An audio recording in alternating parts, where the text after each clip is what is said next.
Hey yo, what's up guys? Welcome back to another keyboard building video, and for today we are going full custom because we will be doing another build consisting of separate parts that we pick out ourselves. Before we start the video, shout out to the guys over at MKBMY for lending us the things that we will be using in this video. In case you don't know, MKBMY is one of Malaysia's well-known keyboard vendors that sells everything you need to drive yourself down into the custom mechanical keyboard rabbit hole. From switches and keycaps to accessories and tools, they have a physical store located at SS15 as well as digital stores like Shopee, so you can procure anything you need to complete your next build. So at any point in the video, if you're interested in grabbing the parts we use, be sure to check out the links below. Okay, today's guest will be the LMK81. At least for the SCA market, this keyboard kit is released under the brand Zuoya, which is known for its budget 65% GMK67 variant released at the very end of 2022 or the beginning of 2023 depending on where you live. The LMK81 is, you guessed it, an 81 key full aluminum keyboard kit utilizing a gasket mounting structure for a softer and more flexible typing experience. The key selling point is tri-mode connection. Despite using a metallic case, its south-facing RGB LEDs, the 5-pin hot swap sockets, and also a knob on the upper right corner. And yeah, it also has a RGB strip beside the knob for some additional flair, and it is fully compatible with VIA. So let's do a quick unboxing and show you what's part of the package and how it actually looks.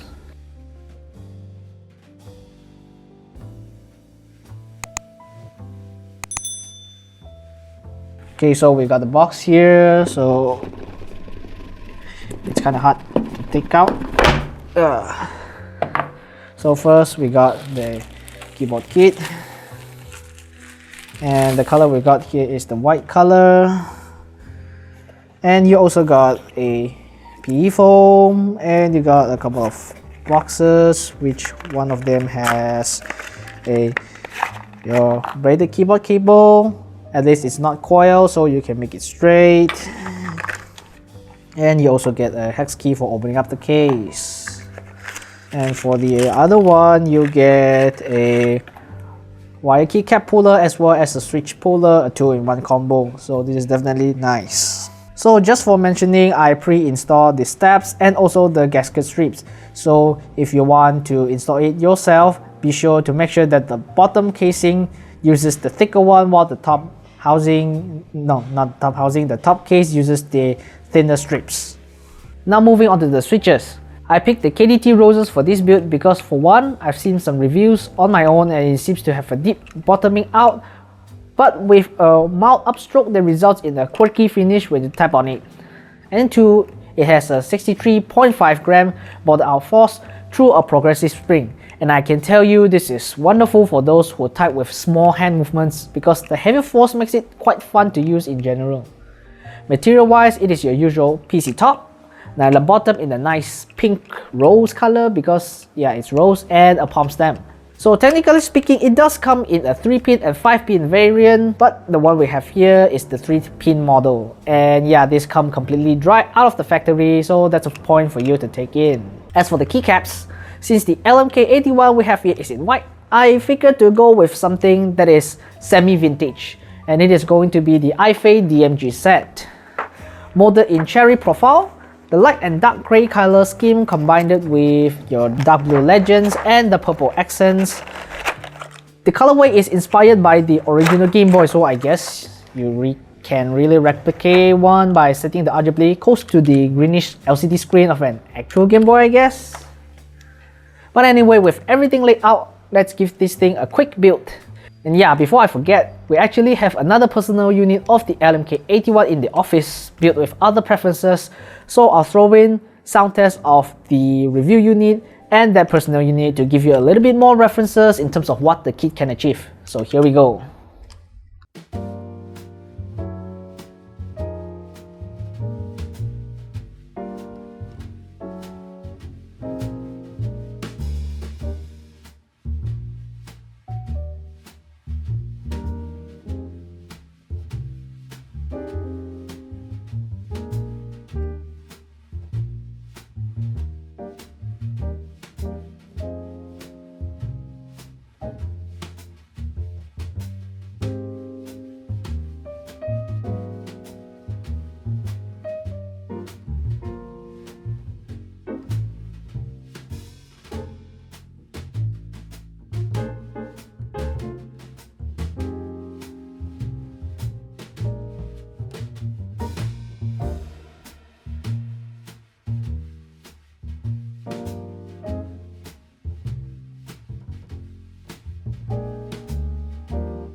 Okay, so let's talk about the sound profile for a minute. The KTT roses is not supposed to be loud for your information, and it do protrude those characteristics. I can imagine it to be on the clacky spectrum, but just a little bit. But due to the PC plate, you instead get the deeper and sound signature here. And here's one of my personal comments on the plate: flex cuts. Now, I would say it is sensible if the plate is like an aluminum or FR4 plate, but do we really need to go that much flex with a PC plate? And additionally, you'll need to put in the switches at a very strict angle, as I encountered misaligned keys that just a little bit, but you normally can adjust it by just pressing down the keys down a little bit hard and you'll notice a little snapping sound. And I wanted to build this without any foam, but after finding out that only the 4 screw holes have stand-offs, while the middle 2 don't, and if you try to do it anyway as I did, you'll find out the entire plate is just so inconsistently fitted with the middle part almost touching the PCB because there are no standoffs to secure and kind of lead it off slightly. So yeah, building this with a minimum of mid-plate foam is a must. Well, speaking of foams, aside from the mid-plate foam, you also have the option to put in the PE foam, the case foam, the under PCB foam serving as some sort of acoustic foam. For my own personal taste, I do think that the flex cut PC plate will almost make everything sound a little bit too thin in my opinion, especially the spacebar. And after putting in the PCB foam, I do notice the spacebar is way deeper and fuller now, while the alphas have not changed much, but instead are slightly louder now. As for the case foam, if you don't want to sacrifice flex while filling out the hollow space, do it like me, stuff some polyfill in and you're ready to go. Now let's talk about the pinginess. Despite the top and bottom case having pour-on pieces acting like a kind of force brick mod, but I reckon it to be useless, and yeah, it pretty much does nothing because it is just way too flat. So instead, I made a 2-layer tape out of masking tapes, or you can do it with blue painter's tape, or if you want to do it a triple layer, that's to your liking, and you just kind of stick it to the side of the screw holes in a 90-degree manner, and that will solve the problem. For the steps, oh boy, this is one heck of a ride. The first problem I ran into is the inconsistent stem housing of the stock stems. Why is it the spacebar has a clear housing while the other 2U units have a white opaque one? And the frustrating thing is that the white opaque one does fine with just a simpler loop and doesn't require any holy mod, while the clear housing pair is a nightmare. It rattles, even I tune the wires plus holy mod it still ticks. It is only largely solved after I swapped the housing to a random one, and I happen to have some donor parts from a Gateron set, and yeah, the problem essentially just goes away. So I have to admit that I would sometimes rage on the fact that certain steps they don't have the stems cut to the exact fit of MX style standards, but I will gladly take that if that means all I need to do to fix tickings are lubing and holy modding. So my advice for you, if you're getting this board, go buy a third-party stabilizers, be it C3 or Gateron or Duroc V3s. Yeah, just get them to save you from potentially wasting hours. If you're really that budget restricted, try to double confirm the contents upon buying with the vendor, because I'm not sure if this is a stock issue, or you can just probably swap that clear housing with another pair of white opaque ones to something that you don't really use as much, such as the left shift, I guess. And for the last tip, let's guide you through how to use the VIA software, because the website doesn't support the LMK81 under the official support list just yet. So what you gotta do is to go to the software support page by MKBMY's website, find the LMK81 JSON file, download it, and go to the VIA's online configurator. At here, go to the settings page and enable Show Design tab. After that, go to the Design tab and enable Use V2 Definitions. Then click on Load, and you target the JSON file. And you'll see that a Cidoo v75 name pop up, which I'll get to it in a while. And going back to the first, Configure tab, and you should see the usual key mapping screen, or do the authorized device steps again if you don't see it.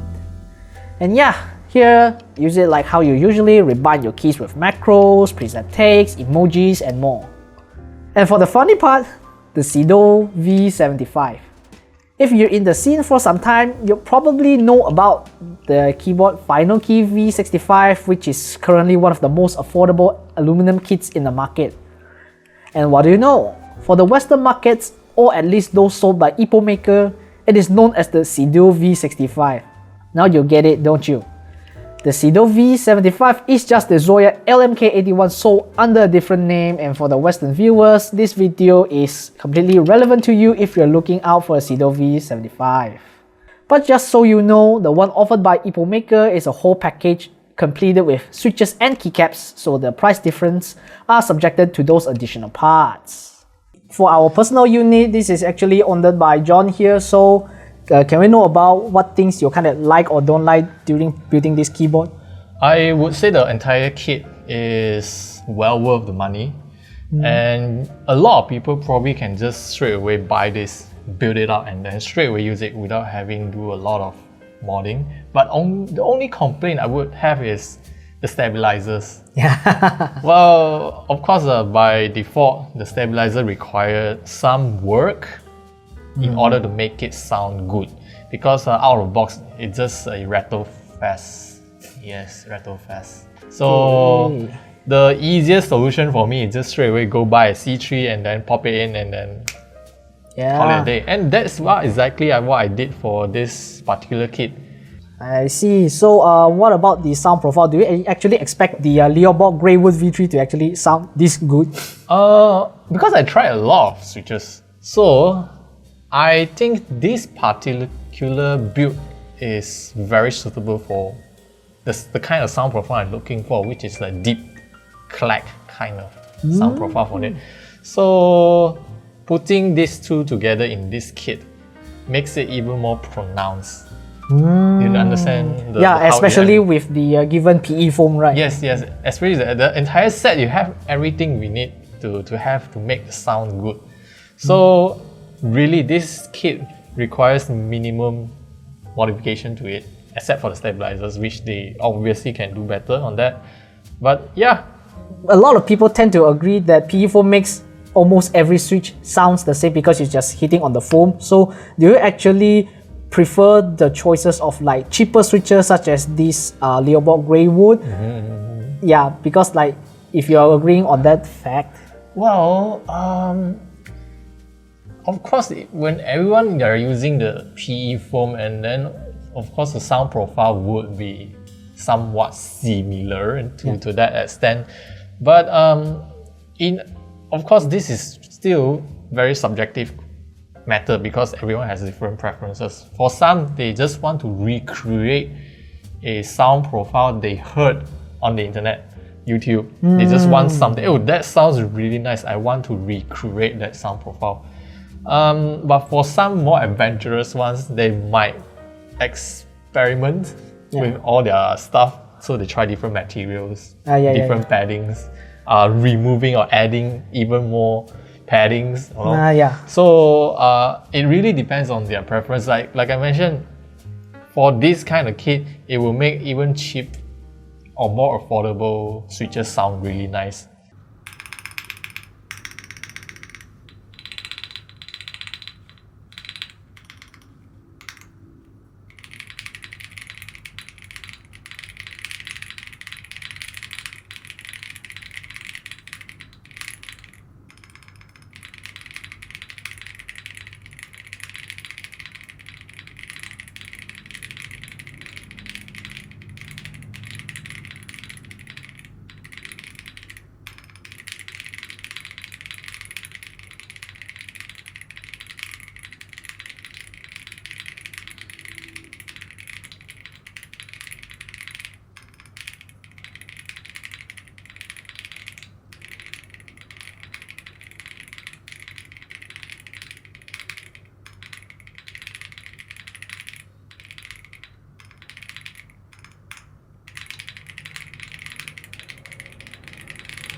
So to wrap up this video, the Zuoya LMK81 really punched its value and gave the market a little spice up competition, because I think that it's gunning towards the likes of the Keychron Q1 Pro or the upcoming Monskey M1 wireless in terms of affordable aluminum kits in the 75% layout. And this kit is just at 499 ringgits, while the Q1 Pro, even in bare bone, requires 749 while only having dual connection.